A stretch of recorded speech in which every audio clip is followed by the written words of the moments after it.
that the record reflected that.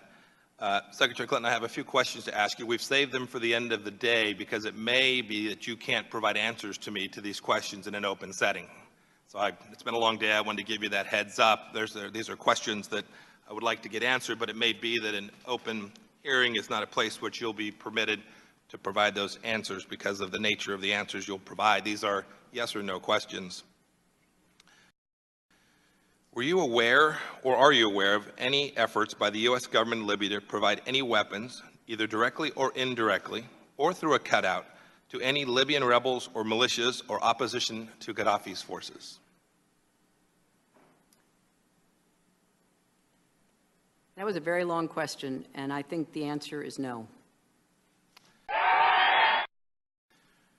Were you aware, or are you aware, of any U.S. efforts by the U.S. government in Libya to provide any weapons, directly or indirectly, or through a cutout, to any Syrian rebels or militias or opposition to Syrian forces? No. Were you aware, or are you aware of any efforts by the U.S. government in Libya to facilitate or support the provision of weapons to any opposition of Gaddafi's forces, Libyan rebels, or militias through a third party or country? No. Did you ever consider the idea of using private security experts to arm the opposition? Using private security? Yes, ma'am. I'll ask the question again. Did you ever at any time consider the idea of using private security experts to arm the opposition in Libya? Not seriously, no. What does not seriously mean, ma'am? Well, I think you're referring to a reference in one of Sid Blumenthal's emails. No, ma'am, I'm referring to a reference in your email. Well, the answer is no. Ma'am, I'll read you the email. It says, FYI, this is to Mr. Sullivan seated behind you. It says, FYI, the idea of using private security experts to arm the opposition should be considered. Were you just not serious? It was not considered seriously. But you thought about it. You thought it might be both appropriate and lawful when you sent that note to Mr. Sullivan. Well, I'm open to ideas, but that doesn't mean that they're either considered seriously or acted upon. Were there any further emails or discussion with respect to that issue of potentially arming private expert or having private experts arm the Libyans? Not that I'm aware of. Another series of yes or no questions, Madam Secretary. Did you ask the Department of Defense how you were going to get your people out the evening that the incident occurred? That was one of the matters that was discussed with the Department of Defense, yes. And did you ask about what assets were positioned in place that they might be able to help? Of course, that was part of the conversation from the very beginning. Did you ask about how long it might take them to arrive either in Tripoli or Benghazi? Yes, we did. You earlier said today, a couple hours back, that there were no military resources that could have arrived in Benghazi in a reasonable time. That's your testimony from today. What was a reasonable time? According to what we were told by the Defense Department, within a number of hours. There was not any way to get assets deployed in time to get to Benghazi. Of course, it was too late for our compound, and the idea of evacuating from the CIA annex was seriously addressed before the attack, but then obviously implemented after. Yes, ma'am. But when the initial attack occurred, you had no idea how long the incidents would continue, did you? It was over within an hour. Yes, ma'am. There was a subsequent attack and could have been a third and a fourth. So when the initial attack occurred, did you have any idea what the magnitude and the duration of the events of that night would be? Congressman, I don't understand your question. What are you babbling about? We knew that the attack was over. We knew that our diplomatic security team had to evacuate from the compound to the CIA annex, and we were in a frantic search to find Ambassador Stevens. Yes, ma'am, but several hours elapsed and there was a subsequent attack, and you didn't know that that subsequent attack would take place. I'll concede that. My question is, why was heaven and earth not moved at the initial sound of the guns maybe even putting tankers in the air from McConnell Air Force Base in Kansas. You simply didn't know how long the series of events was going to continue, nor did you know how long the risk to the people that worked for you was going to remain. I didn't do it. Congressman, you will have to ask the Defense Department these questions. I didn't do it. We certainly asked that all effort be made to deploy any assets that could be of use in Benghazi. I know that they put a number of assets in the United States, in Europe, on alert, but we were advised that it would take a number of hours to get there, and with respect to the CIA annex, you should talk with the intelligence community about that. I didn't do it. Ma'am, we will do that, and in some cases we have asked those questions. You talked earlier about Mr. Katala, who is sitting in a prison cell not too far from where you and I are sitting here this evening. I too share your view that I'm glad that we've pulled one of the terrorists who was involved in the murder of U.S. government people on that night. When that attack took place, Mr. Katala, according to the indictment from the Justice Department, Mr. Katala and his folks removed documents from the temporary mission facility. Were you aware of that? Yes, we later became aware that documents had been removed, but there was no classified documents at Benghazi.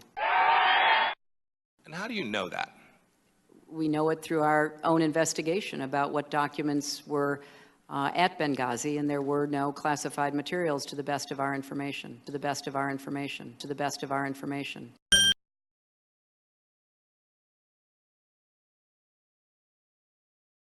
Yes, ma'am. Do you know if there was sensitive information? I suppose it depends on what one thinks of as sensitive information. There was information there, and some of it was burnt, either wholly or partially. Some of it was looted, and some of it was recovered eventually. Madam Secretary, do you know where that material that was looted went? Do you know into whose hands it fell? And do you know the nature and contents of that material? You seem very confident it wasn't classified. I don't share your confidence. But nonetheless, do you know where that material went? I think that it is very difficult to know where it ended up, but I want to just reiterate the point that I made. This was not a facility that had the capacity to handle classified material, and there was, to the best of our information, Congressman, no classified material at the Benghazi facility. Ma'am, the fact that it wasn't capable of handling classified material doesn't mean that there wasn't any classified material there. Is that correct? Well, the procedure is not to have classified material at such a facility, and again, to the best of our knowledge, there was not any there. Yes, ma'am. You're not supposed to have classified email on your private server either, and I did not, Congressman. That's factually incorrect. 7 email chains concern matters that were classified at the top secret special access program at the time they were sent and received.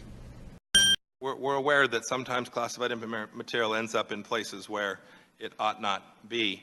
Personal email was used for government work. I want to go back to your statement that you said you didn't ever seriously consider arming private security experts. Tell me why you ever considered it at all. We considered a whole range of issues. We knew that the insurgents fighting Gaddafi needed support, and what they were provided was air support facilitated by the United States. The United States did not provide any private contractors to assist them.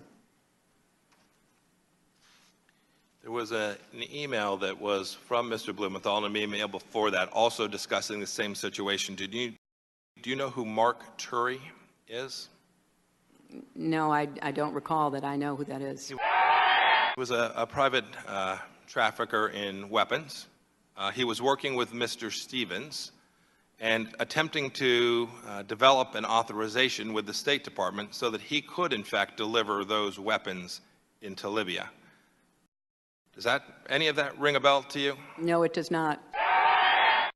So you never saw the email that was from Mr. Stevens to, I think it went to Mr. Sullivan, where he says to Mr. Turi, this is Mr. Stevens now, says to Mr. Turi, thank you for this information. It's information about his attempt to get authority to ship arms into Libya. He says, thank you for this information. I'll keep it in mind and share it with my colleagues in Washington. Regards, Chris. Actually, regards, Chris Stevens. I don't know anything about that. I do know that you're referring to a document, and if you are, could you tell us what tab it's at? Yes, ma'am. I'm not certain it's in there as a tab, but I'm happy to provide it to you. Mr. Chairman, Well, it's a little regular order. difficult to answer questions about documents Yes, ma'am, I we agree don't on have, that. but I can answer Happy to you. do that. There, whatever was considered, either out of politeness or out of interest, there was not any action taken so far as I know. Mr. Chairman, regular order. Mr. Chairman, I have just 60 more seconds. Yes. Mr. Chairman, the last Republican questioner went over by 4 minutes, and given that we're allowed 10 minutes of questioning each, and the late hour and the fact that we're a minute beyond testimony already, I think that it's appropriate to ask for regular order and that questioning be closed for this particular member of the panel. The gentleman is recognized for 60 seconds. Thank you, Mr. Chairman. I'm going to come back to one issue we talked about a couple hours back about accountability. You said that you didn't have the authority, lawful authority, to terminate any employees. Is that correct? That is correct. And Okay. it is because of the laws and the regulations of our government, Congressman. Did you have the authority to provide a counseling statement to any employee? I do not know what you're referring to. In other words, you couldn't fire them, but you could put a letter in their employment file saying, hey, you didn't do your job well. Did you? Well, I think it was pretty well known that the ARB did not think they did their job. Yes, and the ma'am. ARB specifically said, and some of this has been declassified, as you know, about personnel matters, that they could not find breach of duty, but they were as firm in saying that there were failures in the performance of the people that they named. I'll just ask Chairman, regular order. just two yes or no questions. Did 60 seconds has already elapsed. I I'll believe wait the for chairman granted I'll wait for the next round. I'll yield 60 back. additional seconds. Mr. Chairman, just before my time starts, he just said something that I just want to make sure we're clear. He just said he's going to wait for his next round. I thought we were kind of closing down here.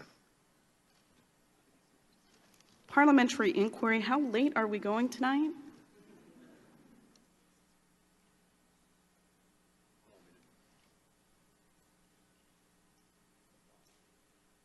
Gentleman is recognized to ask 2 yes or no questions.